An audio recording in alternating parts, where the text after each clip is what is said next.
एक समय की बात है जब देवी पार्वती और भगवान शिव कैलाश पर्वत पर एकांत में बैठकर चर्चा कर रहे होते हैं। तभी देवी पार्वती के मन में जिज्ञासा हुई तो उन्होंने बड़ी ही विनम्रता से महादेव से प्रश्न किया, हे स्वामी, एक प्रश्न मेरे हृदय में बार बार उठता है, कृपा करके उसका उत्तर दीजिए। ये मृत्यु क्या है? मनुष्य इससे क्यों नहीं बच पाते? और क्या मृत्यु से पूर्व कोई संकेत प्राप्त होते हैं? हे नाथ, ये जीवन अत्यंत नश्वर है। आज कोई हंसता है तो कल उसे श्मशान में देखा जाता है। कई बार लोग कहते हैं कि उन्हें मृत्यु का पूर्वाभास हो गया था या उनके व्यवहार में कुछ अद्भुत परिवर्तन आया था। कृपा करके बताइए, क्या मृत्यु आने से पहले कुछ संकेत मिलते हैं? क्या प्रकृति आत्मा को आगाह करती है? हे देवी, तुमने अत्यंत कूट प्रश्न पूछा है। मृत्यु इस सृष्टि का एक शाश्वत सत्य है। जैसे दिन के बाद रात्रि आती है और रात्रि के बाद पुनः प्रभात, वैसे ही जन्म के पश्चात मृत्यु अवश्य भावी है। ये शरीर पंचम महाभूतों से बना है। ये मिट्टी, जल, अग्नि, वायु और आकाश का मेल है और ये सब एक दिन अपने मूल तत्वों में विलीन हो जाते हैं। परंतु आत्मा ना तो जन्म लेती है ना मरती है, वो तो निरंतर चलती रहती है, देह मात्र बदलती है। उमा मृत्यु कोई आकस्मिक घटना नहीं होती। ये प्रकृति का सबसे सटीक नियम है। जब आत्मा शरीर छोड़ने के लिए तैयार होती है तब शरीर, मन और जगत तीनों उसे संकेत देने लगते हैं। तुम सुनो, मैं तुम्हें 10 ऐसे संकेत बताता हूं जो मृत्यु की निकटता का प्रमाण होते हैं। पहला संकेत, प्रतिबिंब का लुप्त या विकृत होना। जब आत्मा शरीर से धीरे धीरे अलग होने लगती है तब उसका प्रतिबिंब जल, तेल या दर्पण में साफ नहीं दिखता। वो धुंधला, टूटा या असामान्य प्रतीत होता है। ये संकेत बताता है कि आत्मिक ऊर्जा अब इस शरीर को छोड़ने की दिशा में बढ़ रही है। दूसरा संकेत, सपनों में पूर्वजों का आना। जब किसी व्यक्ति की मृत्यु निकट होती है तब उसे बार बार स्वप्न में अपने दिवंगत पूर्वज दिखाई देते हैं। वे उसे बुलाते हैं, अपने पास आने का संकेत देते हैं। ये आत्मा को उसकी अगली यात्रा के लिए आमंत्रण होता है। तीसरा संकेत, गिद्ध या सिर के ऊपर मंडराना। हे देवी, जब ये अशुभ पक्षी जब बिना कारण किसी के सिर पर मंडराने लगे तो वो मृत्यु का सूक्ष्म संकेत होता है। ये प्राणी सूक्ष्म जगत की हलचल को भांप लेते हैं।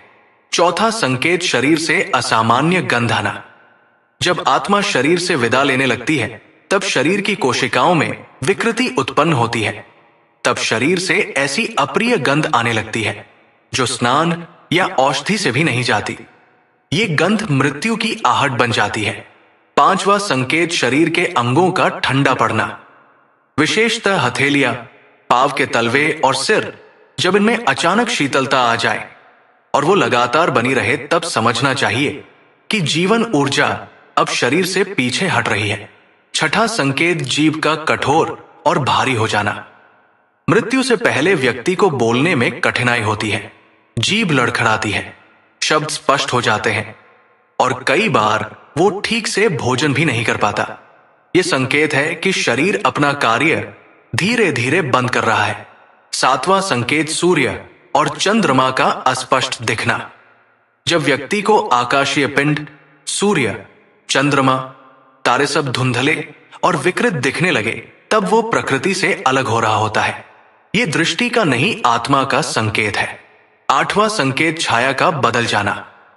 हे देवी, शरीर की छाया जो सामान्य सटीक होती है वो अचानक विकृत, लंबी या छोटी दिखाई देने लगे तो ये पृथ्वी के गुरुत्व और आत्मा के बंधन के टूटने का लक्षण है। नवम संकेत, सांसों की गति में असामान्यता। उमा, जब बिना परिश्रम के व्यक्ति की सांसें भारी हो जाए, रुक रुक कर चले और बार बार उसे थकान हो तब ये प्राणों की अस्थिरता को दर्शाता है। दशम संकेत, बिना कारण भय और अकेलापन। जब व्यक्ति बिना कारण डरने लगे, बार बार मृत्यु की बात करने लगे, स्वयं को अकेला अनुभव करे तो ये संकेत है कि आत्मा मृत्यु के समीप अनुभव कर रही है। ये भय आत्मा की चेतना का संवाद होता है। हे देवी, ये संकेत किसी को भयभीत करने के लिए नहीं है बल्कि आत्म जागरण के लिए है। जो मनुष्य इन संकेतों को समझता है वो समय रहते अपने कर्म सुधार सकता है। ईश्वर का स्मरण कर सकता है और मृत्यु को भी एक मित्र की तरह स्वीकार कर सकता है। मृत्यु अंत नहीं, आत्मा के अगले चरण की शुरुआत है। हे नाथ, आपने मुझे मृत्यु के संकेत बताए, किंतु एक बात मेरे मन को बार बार बेचैन करती है। जब कोई बालक, कोई युवा या कोई पूर्णतः स्वस्थ व्यक्ति अचानक मर जाता है तो ये समझ नहीं आता, क्या इसे ही अकाल मृत्यु कहते हैं और ये क्यों होती है? कृपया इस रहस्य को मुझ पर प्रकट कीजिए। हे पार्वती, तुमने अत्यंत करुण और गंभीर प्रश्न किया है।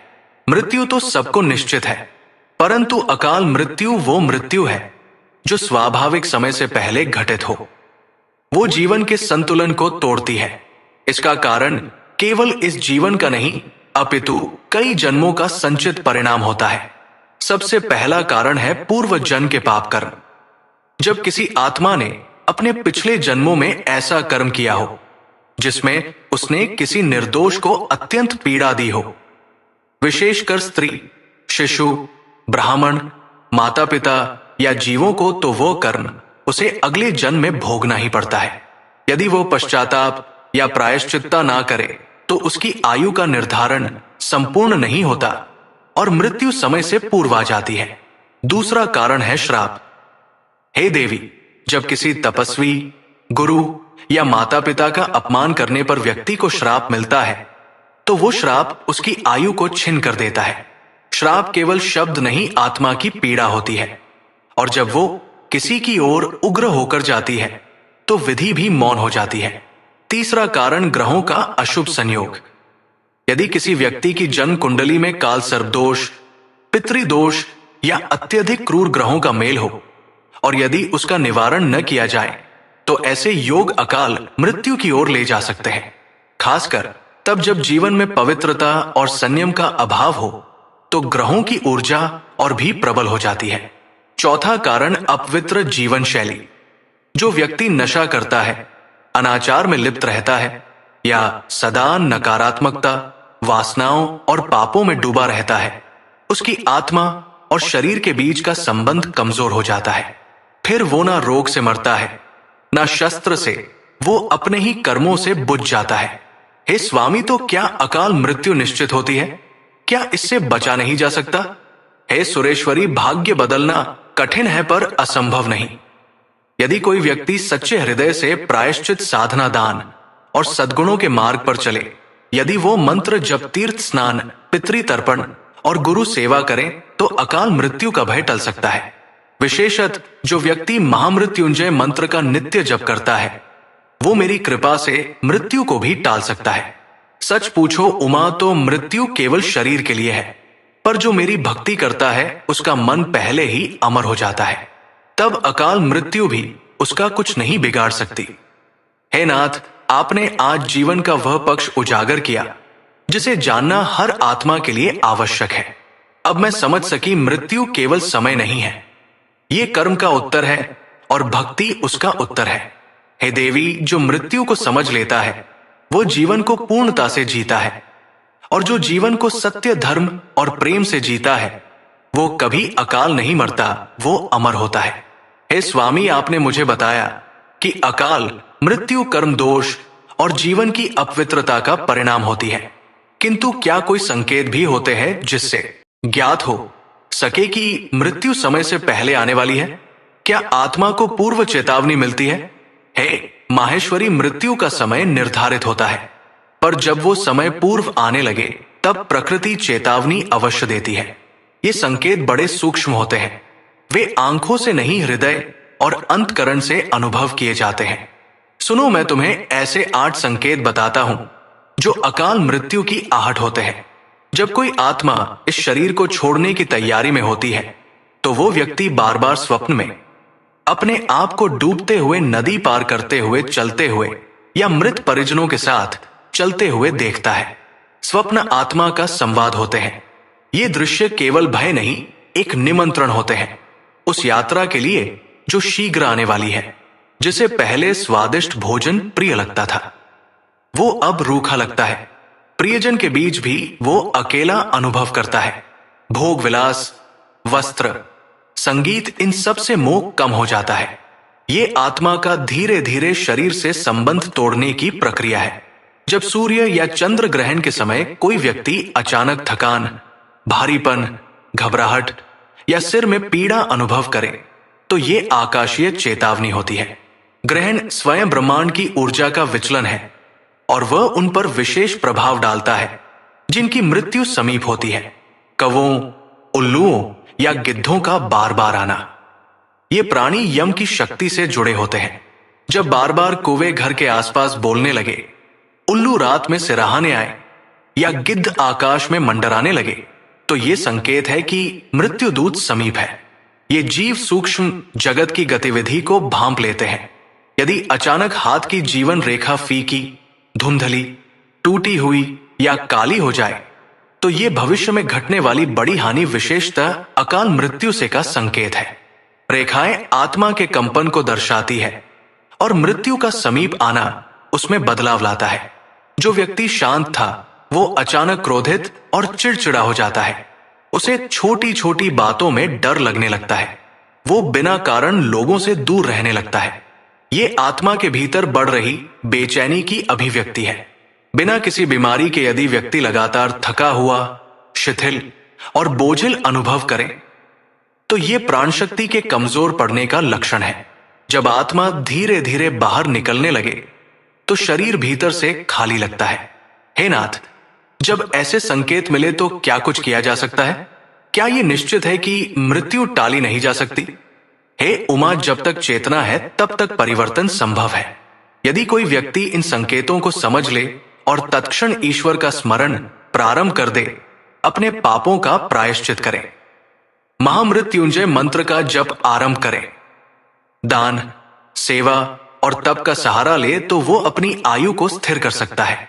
मैं स्वयं मृत्यु का काल हूं, परंतु मैं आशुतोष भी हूं। जो मुझे सच्चे हृदय से पुकारता है उसकी रक्षा मैं स्वयं करता हूं। अकाल मृत्यु उसके पास भटक नहीं सकती जिसने अपने कर्म शुद्ध किए हो और भक्ति को जीवन का आधार बनाया हो। हे नाथ, आपने मृत्यु के समय आत्मा की अवस्था बताई, परंतु मैं जानना चाहती हूं कि मृत्यु के बाद आत्मा जाती कहां है? वो किस मार्ग से गुजरती है? क्या वो भटकती है या उसे कोई मार्गदर्शक मिलता है? हे उमा, मृत्यु के बाद आत्मा की यात्रा एक सूक्ष्म परंतु अत्यंत नियोजित क्रम से होती है। ये यात्रा 3 मुख्य चरणों में बंटी होती है: प्रेत अवस्था, यमलोक की यात्रा और फिर अंतिम निर्णय स्वर्ग, नरक या पुनर्जन्म। हे देवी, मृत्यु के बाद का प्रथम चरण है प्रेत अवस्था। मृत्यु के तुरंत बाद आत्मा अपने शरीर को छोड़ती है, परंतु वो पूर्णतः पृथ्वी से अलग नहीं होती। उसका मोह शरीर, घर, परिजनों और अधूरे कार्यों से जुड़ा रहता है। ये अवस्था प्रेत योनि की होती है।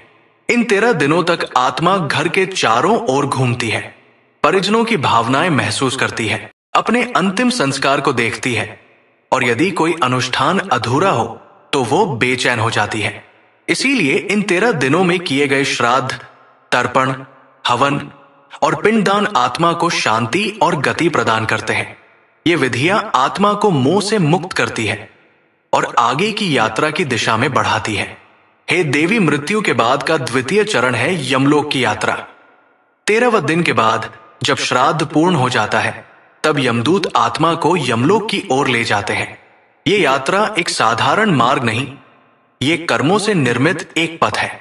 यदि आत्मा पुण्य आत्मा हो तो उसे दिव्य रथ में ससम्मान ले जाया जाता है, पर यदि पापी हो तो मार्ग कष्टप्रद होता है, काउंटो, अग्नि, अंधकार और भय से भरा हुआ। ये यात्रा सप्तपट से होकर जाती है, जहां आत्मा को प्रत्येक पाप और पुण्य का अनुभव कराया जाता है ताकि वह जान सके कि उसने जीवन में क्या किया था। यमलोक पहुंचने पर आत्मा यमराज के समक्ष उपस्थित होती है और चित्रगुप्त उसके जन्म जन्मांतर के कर्मों का लेखा प्रस्तुत करते हैं। हे देवी, मृत्यु के बाद का तृतीय चरण है निर्णय स्वर्ग, नरक या पुनर्जन्म। अब यमराज निर्णय करते हैं, यदि आत्मा के पुण्य भारी हो तो उसे स्वर्ग या उच्च लोकों में भेजा जाता है, देव गणों की संगति में विश्राम और सुख भोगने के लिए। यदि पाप अधिक हो तो आत्मा को नरक के विभिन्न लोकों में भेजा जाता है, जहां वह दंड स्वरूप उन कष्टों को भोगती है जो उसने दूसरों को अपने जीवन में दिए थे। और यदि आत्मा पूर्ण रूप से पापी और पूर्ण रूप से पुण्यवान ना हो, तो उसे पुनर्जन्म के लिए पृथ्वी पर भेजा जाता है। उसके कर्मों के अनुरूप किसी योनि में मनुष्य, पशु, पक्षी या कीट के रूप में कुछ महान आत्माएं जो भक्ति, सेवा और सत्य के पथ पर चली हो, उन्हें जन्म मरण के बंधन से मुक्ति मिलती है और वे मोक्ष प्राप्त कर ब्रह्मा में लीन हो जाती है। हे स्वामी, आपने कहा कि मृत्यु के बाद आत्मा को उसके कर्मों के अनुसार स्वर्ग या नरक भेजा जाता है, परंतु मैं जानना चाहती हूं कि नरक वास्तव में कैसा होता है। क्या वहां आत्मा को वास्तव में यातना दी जाती है और कैसे? हे पार्थी, नरक लोक संसार की पापी आत्माओं का निवास स्थान है। ये उस न्याय का स्थान है जहां प्रत्येक आत्मा को उसके कर्मों का दर्पण दिखाया जाता है। नरक में दिया गया दंड केवल पीड़ा नहीं है, वो चेतना की पुनः शुद्धि का प्रयास है। जो आत्मा अपने जीवन में धर्म की मर्यादा से गिरती है, अन्य प्राणियों को दुख देती है, वो इस मार्ग से अवश्य गुजरती है। हे देवी, मैं तुम्हें अब ऐसे कुछ नरकों की बात बताता हूं जहां आत्मा को उसके पाप के अनुसार भेजा जाता है, और वहां जो होता है वो सुनकर भी हृदय कांप उठता है। कुछ आत्माएं हैं जो दूसरों की संपत्ति हड़प लेती है, छल करती है, अपनों के साथ विश्वासघात करती है। वे तामिश्र नामक नरक में जाती है। वहां उन्हें लोहे की रस्सियों से बांधा जाता है और अंधकार की कोठरियों में पीटा जाता है। कोई सुनता नहीं, कोई देखता नहीं, वहां केवल उन्हें पीड़ा होती है। और जो लोग अपने जीवन को छल और धोखे की बुनियाद पर जीते हैं, हर संबंध में झूठ खोलते हैं, उन्हें भेजा जाता है अंधता मिश्र नरक में। वहां ऐसा अंधकार है जहां आत्मा को अपने ही अस्तित्व का बोध नहीं होता। वो चीखती है पर केवल अपना ही स्वर सुनती है। एक अनंत भ्रम का दंड। हे उमा, संसार में कई लोग पशुओं को पीड़ित करते हैं, बिना कारण निर्दोष जीवों की हत्या करते हैं। वे रौरव नरक को प्राप्त होते हैं। वहां विषैले सांप आत्मा को चारों ओर से डसते हैं। ये डसना केवल शारीरिक नहीं बल्कि उस पीड़ा का अनुभव है जो उन्होंने दूसरों को दी थी, और जो अपने ही परिजनों के साथ क्रूरता करते हैं, माता पिता को कष्ट देते हैं, अपने भाई बहनों से विश्वासघात करते हैं। वे जाते हैं महारौरव नरक में। वहां रूप भयानक प्राणी आत्मा को नोचते हैं, फाड़ते हैं। वो पुकारती है उसी प्रेम की ओर जिसे उसने जीवन में ठुकरा दिया था। मांस भक्षण करने वाले और जो निर्दोष प्राणियों की बलि देते हैं, वे कुंभपाक नामक नरक में जाते हैं। वहां आत्मा को बार बार खौलते हुए तेल में डुबोया जाता है।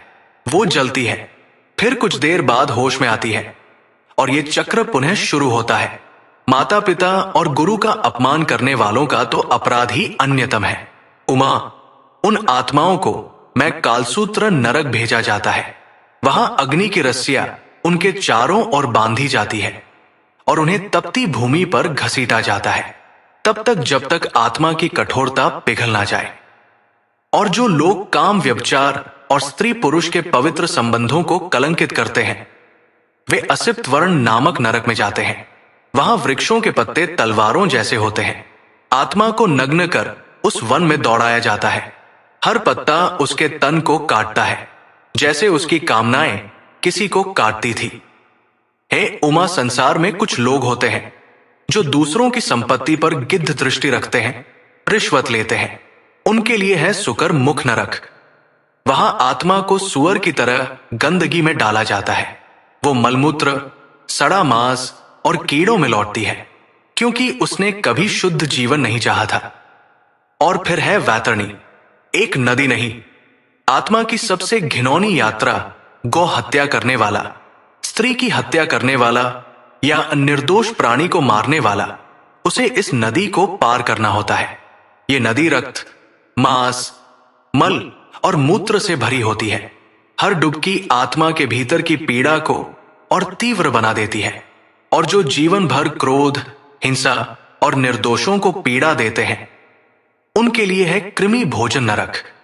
वहां आत्मा को जमीन पर डाल दिया जाता है और लाखों कीड़े उसे खाते हैं आंखों से, कानों से, नासिका से तब तक जब तक उसकी सारी स्मृति भी गल ना जाए। हे नाथ, आपने मुझे नरक का स्वरूप बताया, जहां आत्मा को उसके पापों के अनुसार दंड भोगना पड़ता है। अब मैं जानना चाहती हूं, स्वर्ग कैसा होता है? क्या वो केवल सुंदरता से भरा स्थान है, या वहां आत्मा को कुछ विशेष अनुभूति होती है?